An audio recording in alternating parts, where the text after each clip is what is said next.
अगर आपको लगता है कि बोर्ड एग्जाम बिल्कुल सर पे आ गए और हम बहुत पीछे हो गए, तो आपको लगता है ये थोड़ा सा सही, बोर्ड एग्जाम भले ही पास आ गए हैं, लेकिन अभी भी हमारे पास मतलब भर का टाइम है, तो हम जा करके यहाँ पे अच्छी खासी प्रिपरेशन थोड़ी बहुत कर सकते हैं, जैसे कि हमारे एग्जाम में मार्क्स अच्छे आ सकते हैं। अभी भी एग्जाम की डेट कितनी है आज जहाँ पे मैं वीडियो शूट कर रहा हूँ, इसकी जो डेट है वो 4 फरवरी है। इसका मतलब अभी से लगभग 10 डेज का टाइम है और आप लोग अभी भी अच्छी प्रिपरेशन कर सकते हैं। आप लोग जब तक अपने आप में फर्म डिटरमाइन नहीं होंगे कि हाँ मुझे पढ़ना है, तब तक मैं कोई नहीं पढ़ा सकता। आप अगर 10 to 15 डेज भी अगर आप अच्छी तरीके से प्रिपरेशन कर लेते हैं तो बहुत है एग्जाम के लिए।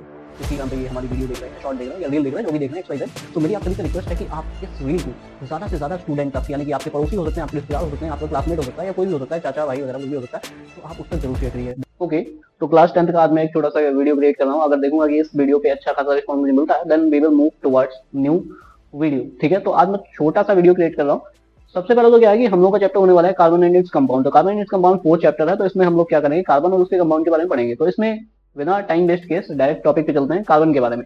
कार्बन का एटॉमिक नंबर होता है 6 और अगर हम इसके इलेक्ट्रॉन्स को डिस्ट्रीब्यूट करेंगे 2 and 4 होता है। ठीक है, तो 2 and 4 हो गया। ठीक है, अब हमें क्या पता चलेगा, carbon is a non metal. सबसे पहली बात तो ये कार्बन एक नॉन मेटल है, इसका एटॉमिक नंबर होता है 6। ठीक है, अब क्या होता है कि कार्बन के बारे में अगर बात करें तो ये जो 4 है ना, 4 जो ये एल सेल है कार्बन के लिए, ये बैलेंस सेल बोली जाती है और इसमें इलेक्ट्रॉन कितने हैं, 4। इन 4 इलेक्ट्रॉन्स को क्या बोलते हैं, बैलेंस इलेक्ट्रॉन्स। तो अब हम क्या करने वाले हैं, मूव करने वाले हैं टॉपिक्स की तरफ कार्बन के। तो सबसे पहला जो आता है वो है कैटिनेशन। कैटिनेशन क्या होता है, कार्बन एंड इट्स कंपाउंड जब चैप्टर आप पढ़ रहे हैं तो यहाँ पे सबसे पहला टॉपिक आता है हमारा कैटिनेशन। कैटिनेशन का मतलब ये होता है कि कार्बन के पास एक एबिलिटी होती है कि सेल्फ कंबाइन हो जाता है। कार्बन कार्बन कार्बन अपने से जुड़ता चला जाता है। So self combining property of the carbon is known as catenation. ठीक है, तो कैटिनेशन जो होती है वो कार्बन की सेल्फ कंबाइनिंग प्रॉपर्टी होती है, इसी को कैटिनेशन बोलते हैं। और इसको आप सपोज एग्जाम में आए कैटिनेशन, तो आपने ये डेफिनेशन लिखी है, उसके बाद आप क्या करेंगे, कैटिनेशन को शो भी करेंगे, जैसे कि carbon carbon carbon carbon carbon. ठीक है, उसके बाद कार्बन इधर से भी अटैच हो सकता है, इधर से भी अटैच हो सकता है, 3D में भी अटैच हो सकता है, 2D में भी अटैच हो सकता है। तो इसको हम लोग क्या बोलते हैं, कैटिनेशन बोलते हैं। ठीक है, और मैं साथ में स्लाइड में भी आपको बताते जाऊंगा कि कौन से टॉपिक को क्या बोलते हैं। ठीक है, तो कैटिनेशन का मतलब आपको समझ में आया होगा। ओके, उसके बाद अगर हम बात करें, कैटिनेशन के बाद में आता है टेट्रावैलेंस। टेट्रावैलेंस क्या होता है, टेट्रावैलेंस आवर न्यू टॉपिक। कि टेट्रावैलेंस का मतलब क्या है। ठीक है, सो टेट्रावैलेंस का मतलब ये होता है कि कार्बन जो होता है उसके वैलेंस शेल में 4 इलेक्ट्रॉन्स होते हैं। इसका मतलब क्या है कि ये 4 बॉन्ड बना सकता है। ठीक है, मतलब कार्बन हमेशा क्या कर सकता है, दूसरे एटम्स के साथ में 4 बॉन्ड बनाता है, यानी कि 4 सराउंडिंग एटम से अटैच होगा। इसी को हम लोग क्या बोलते हैं, टेट्रावैलेंस बोलते हैं। ठीक है, सो इसको कैसे डिफाइन करेंगे, इसको डिफाइन करने के लिए हम ये लिख सकते हैं, carbon having the 4 valence electron, so it can form the 4 bond with the different different atoms, that is called the tetravalence of carbon. ठीक है, तो ये छोटे छोटे टॉपिक्स हैं।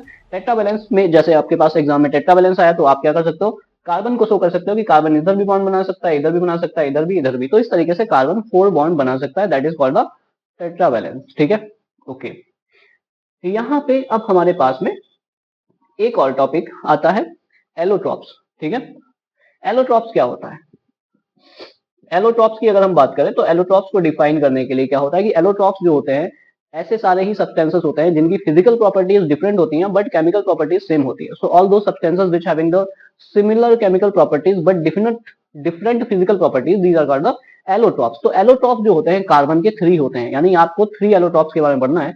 कौन कौन सा, पहला तो हमारा डायमंड होता है, कार्बन का ही एलोट्रॉप्स है।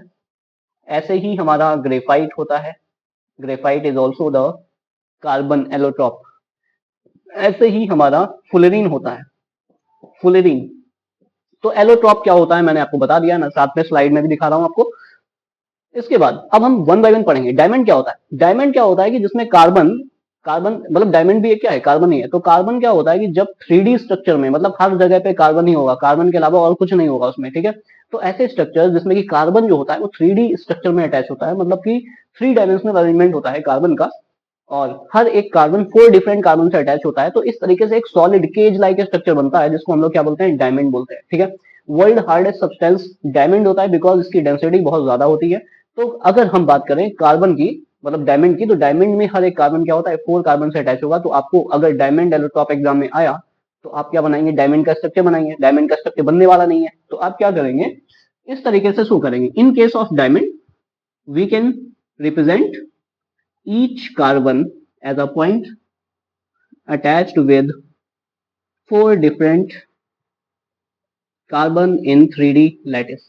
ओके, हर एक कार्बन 4 कार्बन से अटैच होता है। इस तरीके से ये वाला कार्बन भी बाकी 3 से अटैच होगा, हर एक कार्बन अटैच होता चला जाएगा एक इनफाइनाइट रेंज तक। तो इस टाइप का नेटवर्क को हम लोग 3D नेटवर्क को बोलते हैं डायमंड, ठीक है। नेक्स्ट एलोट्रॉप क्या है? नेक्स्ट एलोट्रॉप हमारा है ग्रेफाइट। ग्रेफाइट की अगर हम बात करें तो ग्रेफाइट क्या होता है? ग्रेफाइट भी कार्बन का ही एलोट्रॉप है जो कि ब्लैक सब्सटेंस होता है। ग्रेफाइट हमको जनरली कहां देखने को मिलता है? पेंसिल टिप्स में देखने को मिलता है। Graphite is also allotrope of carbon, but in case of graphite carbon is attached with 3 carbon. मतलब इसमें क्या होता है कि कार्बन सिर्फ 3 कार्बन से अटैच होता है और हर एक कार्बन के पास 1 फ्री इलेक्ट्रॉन प्रेजेंट होता है।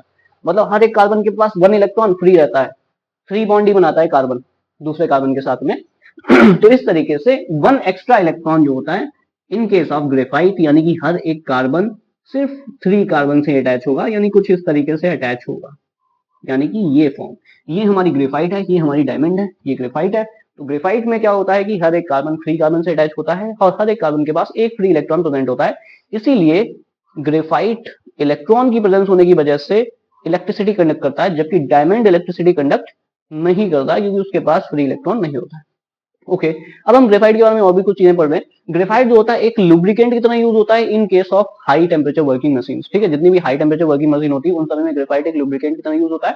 दूसरा, ग्रेफाइट का स्ट्रक्चर जो होता है वो कैसा होता है? लेयर्ड स्ट्रक्चर होता है, इसका स्ट्रक्चर कंडेंस्ड होता है, ठीक है। तो इस तरीके से हम लोगों ने इस वाले लेक्चर में जो कार्बन एंड इट्स कंपाउंड है उसके बहुत ही लाइटेस्ट टॉपिक पढ़े हैं। तो ये बेसिक टॉपिक है बट एग्जाम में पूछ लिए जाते हैं। आज का वीडियो मैं 6-7 मिनट का ही कंक्लूड कर रहा हूँ, मतलब कि क्रिएट कर रहा हूँ, बिकॉज देखूंगा कि इस पे अगर अच्छे रिस्पॉन्स मिलते हैं तो हम फिर नेक्स्ट वीडियो क्रिएट करेंगे, अदरवाइज 10th क्लास का वीडियो नहीं क्रिएट करूंगा। मैं ये देख रहा हूँ कि अगर रिस्पॉन्स अच्छा आता है तो फिर हम लोग नेक्स्ट वीडियो क्रिएट करेंगे जो कि प्रॉपरली एग्जाम बेस्ड होगा, कि एग्जाम में आपको कहाँ से टॉपिक मिलेंगे, कहाँ से क्वेश्चन आते हैं। तो अगर आप 10th क्लास के स्टूडेंट हैं, 10th क्लास के स्टूडेंट को आप वीडियो शेयर करेंगे, दोस्तों के साथ शेयर करेंगे, बिकॉज आप शेयर करेंगे तो हम लोगों की रीच बढ़ेगी तो वीडियोस ज्यादा आएंगे, ठीक है। So that is important work you have to do, ठीक है। Thank you so much. अगर आपका रिस्पॉन्स अच्छा रहा तो हम लोग नेक्स्ट वीडियो क्रिएट करेंगे। Thank you so much.